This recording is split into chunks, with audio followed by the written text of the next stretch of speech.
So first of all, a thanks for watching. We just went past 1 million hits combined on our two channels. That is Money Week videos and money content. And we're currently notching around 130,000 hits per month. And that's around 50,000 of you tuning in to watch these videos. So a big thanks to whoever's out there watching, and I hope you carry on enjoying the series. Now, today's video is going to set the scene on pensions. The government is going to force everybody into what they call auto-enrolment, or at least make sure that you're given the choice to auto-enroll in an employer's pension scheme. So what I thought I'd do is set the scene on pensions in this video and use that as a platform later on to pull up one or two pensions related issues in future videos. So apologies for those people who know pension basics already. This will be pretty basic. For everyone else, this is the video that will set the scene on one or two aspects of pensions I'll be talking about later. So, what is the government's concern? Because this week we saw the launch of the first phase of their new auto-enrolment scheme. So what exactly are they worried about? Well, their concern is essentially this. Basically, pensions can be split into two beasts. All right? The type of pension that you get is either, now, if you're lucky, it'll be something called defined benefit,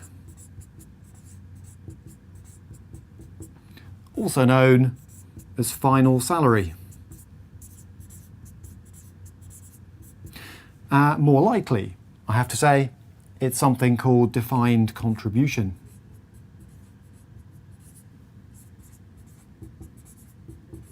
Also known as money purchase. Now, in theory, the government's auto-enrolment scheme rules could apply to either, but what are we talking about? They're much more likely to be this style. Okay, so why do I say you're lucky to have one of these? This used to be the way that lots of pensions were organised by the government and by companies, all right? But increasingly, companies are closing these down because they're very expensive. Only around 5% of FTSE 100 companies still operate a scheme of this type for their employees. All right. Now, a defined benefit final salary scheme works a little bit like this. When you leave a company, you need an income.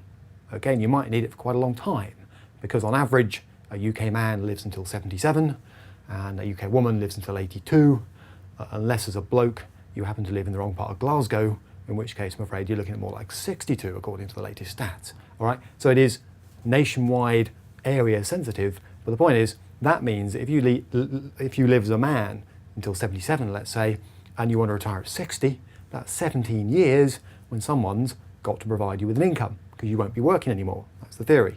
Right, so one of these basically is your employer, all right, saying what I'll do to him under the really good schemes of the old days, if you like, is every year that you are working for the company, I will put a contribution, okay, into a pot. You don't have to worry about that pot because out the other end, when you retire, you will get a proportion of your final salary as a pension. Okay, so for example, if you stay in my company for 30 years, you might clock up 1/45th of your final salary as your pension for every year you stay here. So after a 30-year career, that's 30 45ths or 2/3 of your final salary, whatever you were earning just before you retired, as a pension.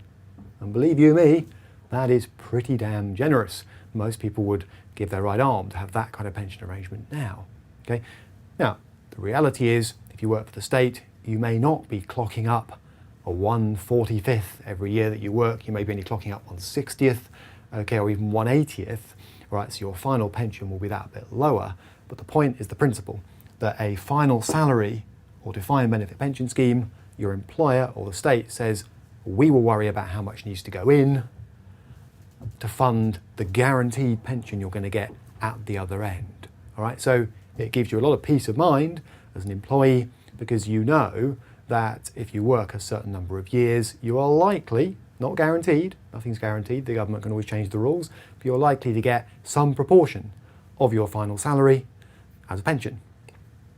Now, those are being gradually phased out. Companies have almost all but abandoned them, and even the state is trying to find ways to cut the cost, okay? Not surprisingly, because they are incredibly expensive to operate. So over here, you have what most companies offer their employees: defined contribution or money purchase. Now, this is a different sort of deal. Okay, the deal over here is basically this.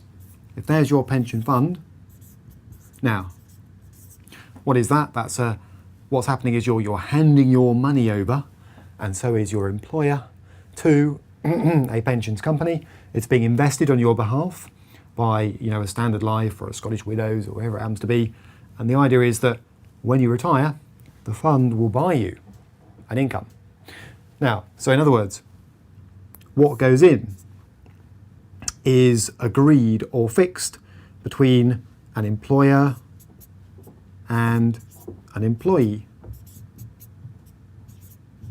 So for example, just to pluck some numbers out of thin air, you might say, well, I'll put in 3% of my salary, okay, every month as a contribution to this fund with an insurance company, whoever that insurance company happens to be, and your employer says, well, I'll match that. I'll put in 3% too.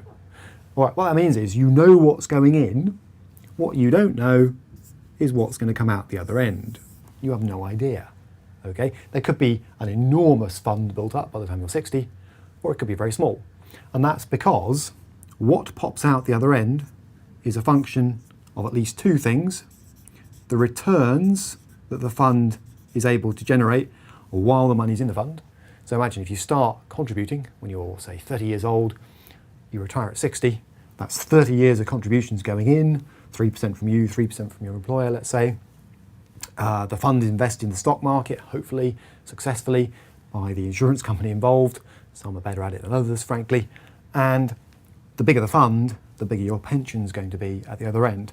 But it's also a function not just of returns, but of something horrible sounding called annuity rates. Now, that's an expression designed to get people flicking off the videos and turning to the gin cabinet straight away. But don't panic. These are important, but they're actually not as complicated as they might sound. Here's what's happening. So you put your 3% in from you and your employer over 30 years. Okay, the fund is then, let's say, worth £100,000 just before you retire. That'll be a function of how the stock markets perform, for example, because it'll be invested in stocks and bonds and so on. And some of those funds are high risk, some of them are lower risk. Bit of advice: if you're young, you need your money invested higher risk to get higher returns. But as you approach retirement, you want to see it shuffled into safer stuff, because what you don't want is a stock market crash the day before you retire. And here's the reason: because on the day you retire, the £100,000 is going to buy you a pension income. Where are you going to get that pension income from? Well, under current rules, you have to buy, with at least a decent chunk of it, an annuity. And an annuity is effectively you going to your pension company and saying, what income will you give me in return for this lump sum of £100,000? And the answer is not very much. Just this morning, I looked up some numbers. If, as a man age 60, you'd accumulated £100,000 in your pension pot and you shopped around for a decent income, so remember, this is an income that's going to be, you're going to swap this £100,000 for an income in retirement, all right? If you're 60 years old, you want an income that's linked to the retail prices index, you want some inflation protection in retirement, okay? You want a 5-year guarantee on that.